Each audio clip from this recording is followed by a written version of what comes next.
নদীর ধারে ছোট্ট একটি গ্রাম ছিল, নাম নয়নপুর। গ্রামটি শান্ত হলেও মানুষের জীবনে অভাব আর লোভ ছিল দুটোই। এই গ্রামে থাকতো এক কিশোর, নাম তার ইমরান। ইমরানের বাবা ছিলেন নৌকার মাঝি আর মা অন্যর বাড়িতে কাজ করতেন। ইমরান ছোটবেলা থেকেই বুঝে গিয়েছিল জীবনে কিছু পেতে হলে পরিশ্রম আর সৎ পথেই এগিয়ে যেতে হবে।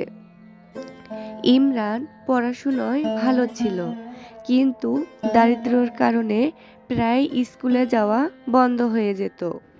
অনেক সময় বই কেনার টাকাও জুটত না, তবুও সে হাল ছাড়েনি। নদীর ধারে বসে পুরনো বই পড়ে পড়েই সে নিজেকে তৈরি করছিল। একদিন গ্রামের বাজারে ইমরান হাঁটতেছিল, হঠাৎ একটা চামড়ার ব্যাগ পড়ে থাকতে দেখল। ব্যাগের ভেতর ছিল অনেক টাকা আর গুরুত্বপূর্ণ কাগজপত্র। এত টাকা সে জীবনে কখনো দেখেনি। মুহূর্তের জন্য তার মনে হলো এই টাকা থাকলে বাবার কষ্ট কমবে, মায়ের চোখে হাসি ফিরবে আর তার পড়াশোনা ও ভালোভাবে চলবে। কিন্তু পরক্ষণেই সে ভাবল, এই টাকা যদি আমার না হয় তবে আমি কেন নিব। ইমরান ব্যাগটি নিয়ে বাজার কমিটির অফিসে চলে গেল। সবাই অবাক হয়ে গেল। কিছুক্ষণ পর এক ধনী ব্যবসায়ী ছুটে এলেন। ব্যাগটি তারই ছিল।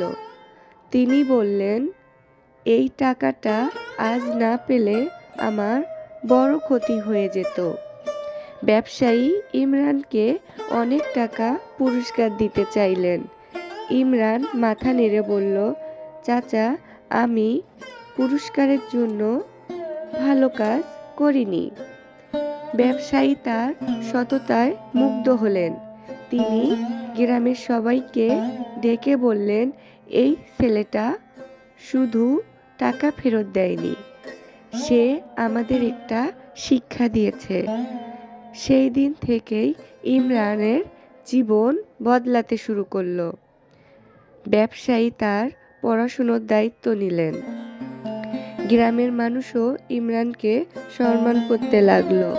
কিন্তু ইমরান বদলায়নি। সে আগের মতোই নম্র আর পরিশ্রমী রইল। বছর কেটে গেল। ইমরান বড় হয়ে একজন শিক্ষক হলো।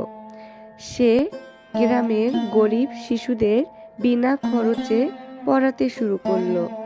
সে তাদের বলল, ছোট ভুল মানুষকে অন্ধকারে নিয়ে যায়, আর ছোট ভালো কাজ মানুষকে আলোর পথে পরিচালিত করে। নয়নপুর গ্রামের মানুষ তখন বুঝতে পারল, আলো মানে শুধু ধন সম্পদ নয়, আলো মানে সততা, পরিশ্রম ও মানবিকতা। সৎ পথে চললে সময় লাগতে পারে, কিন্তু শেষ পর্যন্ত আলোই জয়ী হয়। আমার এই গল্পটি আপনাদের ভালো লাগলে লাইক, কমেন্ট, শেয়ার করবেন আর আমার চ্যানেলটি সাবস্ক্রাইব করতে ভুলবেন না। ধন্যবাদ।